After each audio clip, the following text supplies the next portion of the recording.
Good evening, everyone. Thank you for being here. We'll be joined by our distinguished chairman as soon as he finished voting.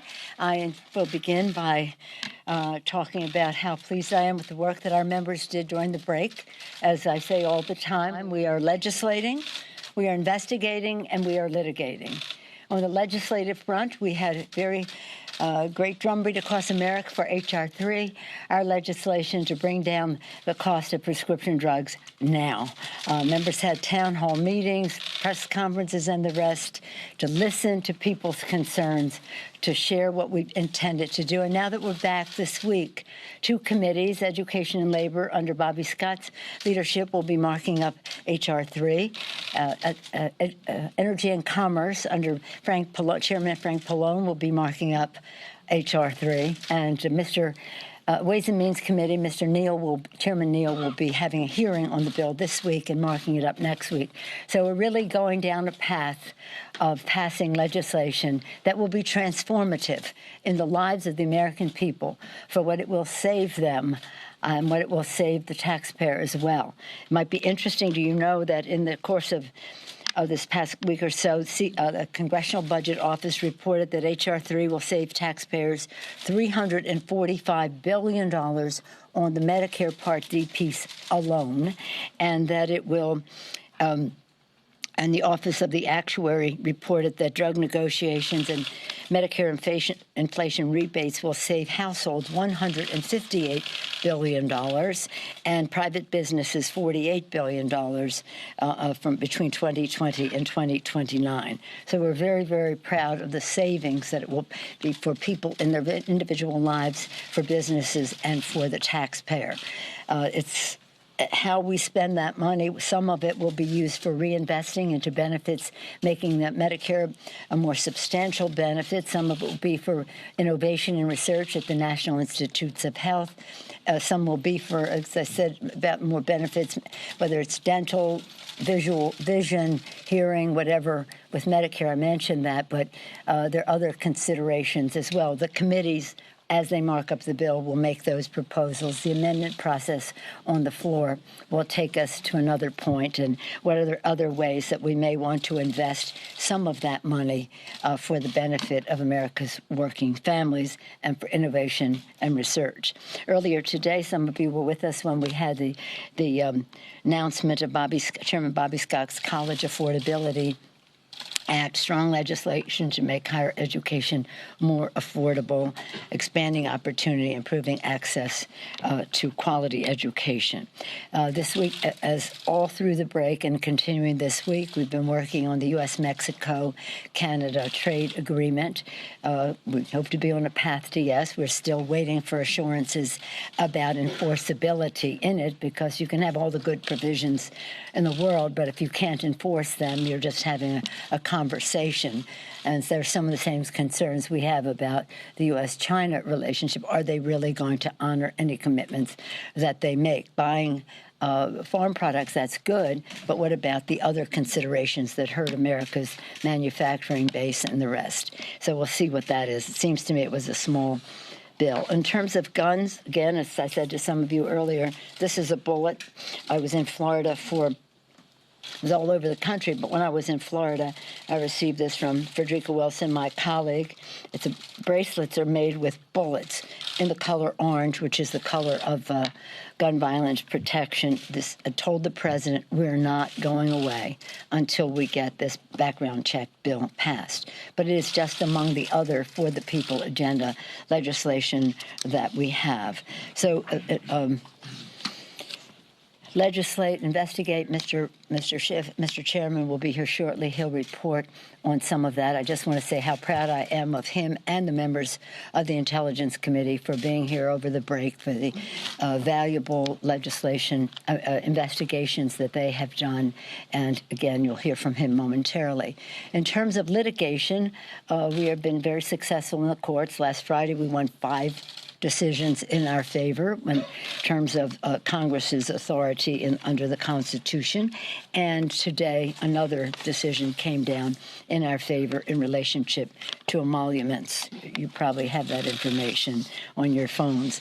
But again, another recognition that our founders had very deep suspicion about foreigners interfering in our government and, as again, in our elections. And the Emoluments Clause was put there specifically for that purpose, to protect us from any influence of foreign governments. So the fact that we would be here in an inquiry that relates to the president asking a foreign government to help the president in his reelection by granting or withholding the timing of military assistance that had been voted on by the Congress is just has so many violations in it.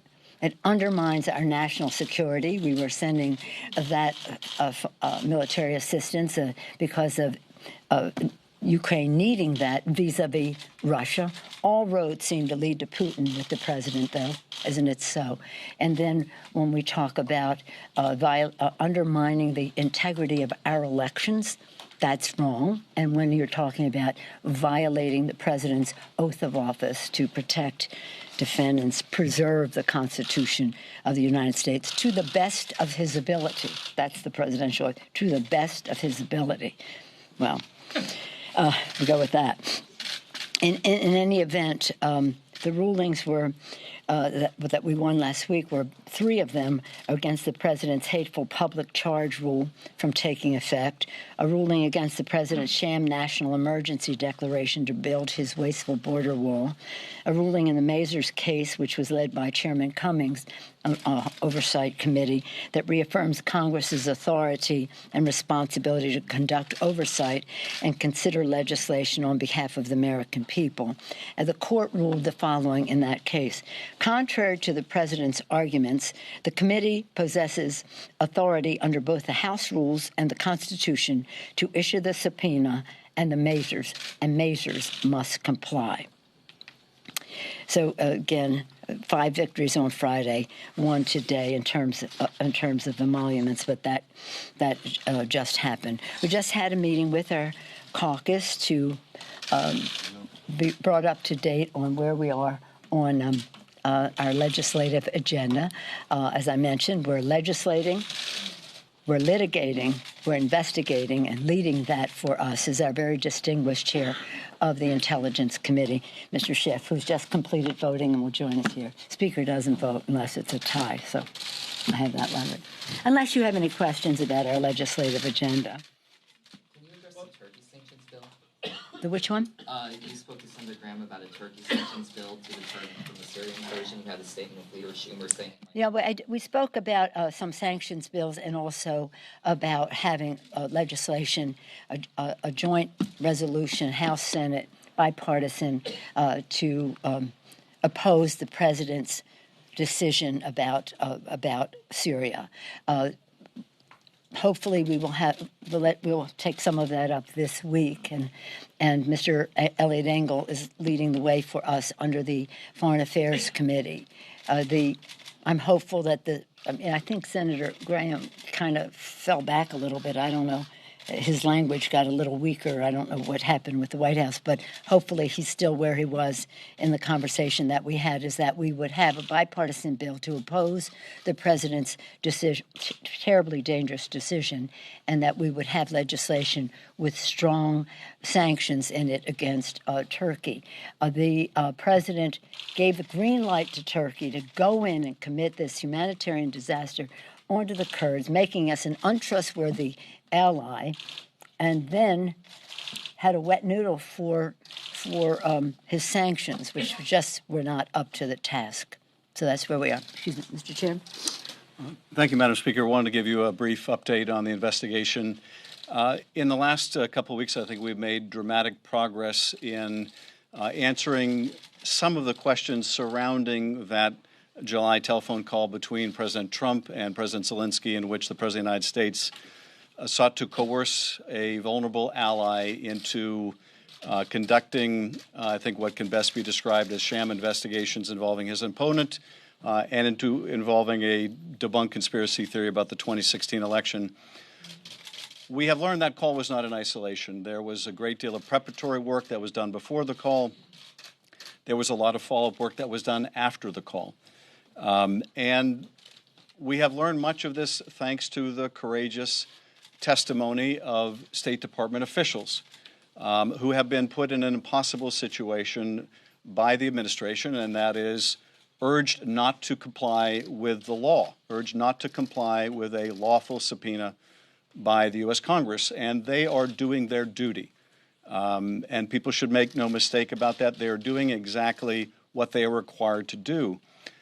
And I think showing enormous courage. And I think we owe a great debt of gratitude to public servants like Ambassador Yovanovitch, who had to endure so many false smears on her character, and has continued to show the courage to come forward and speak to our committees. And we are also learning a great deal on the issue of conditionality. That is the effort to condition a White House meeting that was desperately sought by the Ukraine president in order to get a commitment from that president to do these political investigations on behalf of the President of the United States.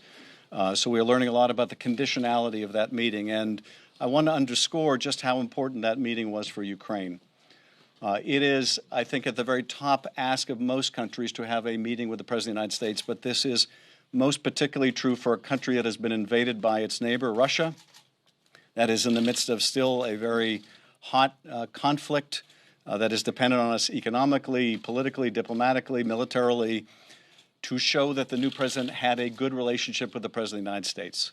And so that gave enormous leverage to President Trump to coerce what he wanted from the president of Ukraine. And what is so damaging about this is at the very time the State Department is trying to urge Ukraine to follow the rule of law, you have the President of the United States urging that president to engage in political investigations. You could not have a message more contradictory to that of the State Department than that we saw in that call. So we've been bringing witnesses in at quite a furious pace. That pace is only accelerating. We've got a very busy few days and weeks ahead. But we are running into what we expected in one aspect, and that is a complete effort by the administration to stonewall. Today is long past due, the date when the State Department was subpoenaed to provide documents. The State Department has requested of those that we have contacted that instead of giving the documents to us, that they give the documents to the State Department, under the expectation, I think these witnesses had, that the State Department would turn them over to Congress. But the State Department has thus far refused. And were it not for the fact that at least some witnesses have given us documents, we would not know that there is a paper record of efforts to condition this meeting and perhaps condition military support itself on these political investigations Donald Trump wanted. Those documents would have been completely bottled up by the State Department.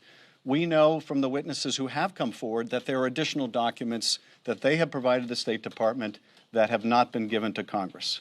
And so the evidence of obstruction of Congress continues to mount.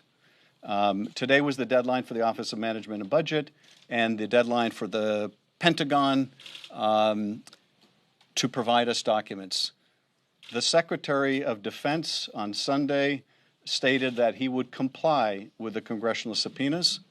Well, apparently his willingness to comply has now been countermanded by a higher authority. We must presume that the President of the United States has instructed the Defense Department not to comply, or has done so through the White House counsel, notwithstanding the Defense Secretary's willingness to comply with lawful process.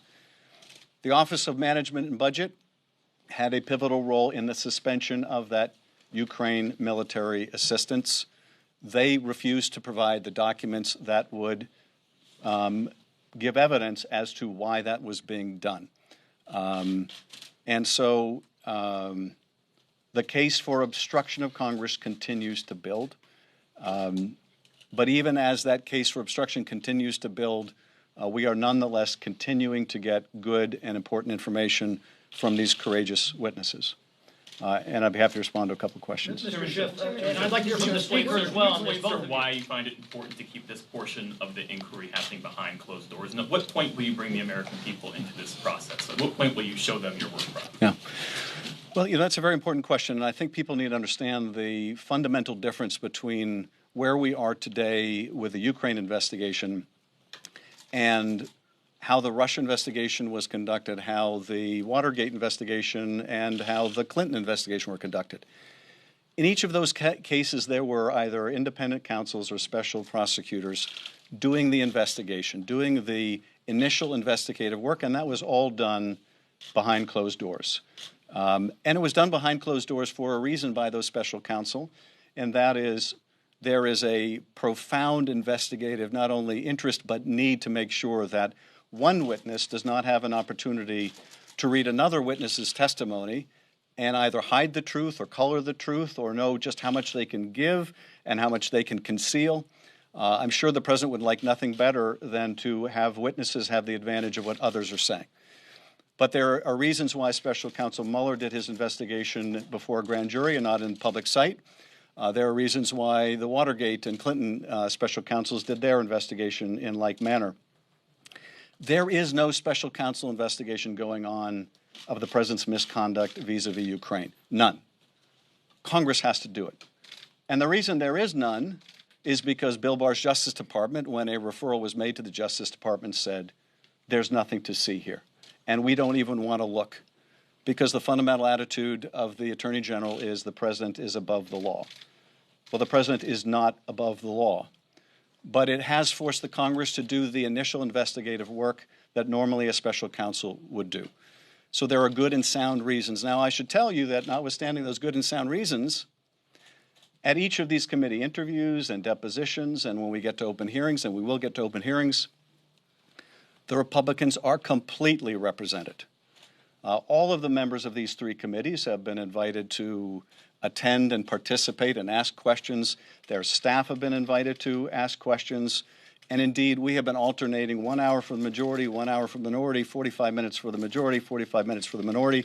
They have been largely staff-conducted interviews. They've been very professionally done, although members too ask questions.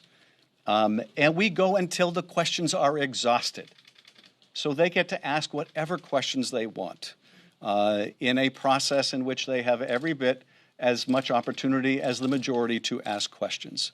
And so people need to understand, notwithstanding, I think, some of the representations to the contrary, there is full participation by the GOP in each one of these interviews and depositions, and there will be in the open hearings. Now, we do anticipate a time when we'll be releasing transcripts, and we do anticipate there'll be a time when we may call back some of these witnesses for open session, and we may call witnesses in open session that we haven't called in closed session. But we will do so giving the GOP members every opportunity to ask questions. And we will also do so, though, mindful of the needs of the investigation, because, we are not unconscious of the fact that people have come before our committee and lied to our committee. One has pled guilty to lying to our committee, Michael Cohen. One is in trial, charged with lying to our committee. And we want to make sure that we get to the truth. And this is the process, I think, early in an investigation that makes the most sense. Mr. Chairman, There's been some concern that the White House would invoke executive privilege to keep some of your witnesses from testifying fully. I know you don't want to go into the content of what people are telling you, but can you say if all of the witnesses who've come before you thus far have been fully cooperative? Are they able to answer every question and not being prohibited from doing so once you get them in the room? They have been fully cooperative. They understand their legal obligations. They have often sought guidance from the White House. Are you invoking a privilege? Where is the DOJ opinion, which usually accompanies the invocation of a privilege, setting out specifically what questions you believe would call for the elicitation of privileged information? The White House doesn't want to do it, and they haven't done it. So they've really given no specific guidance to these witnesses. And, part of this, I think, is designed to try to intimidate these witnesses and say, we're not going to tell you what may be privileged. We want you to take the risk.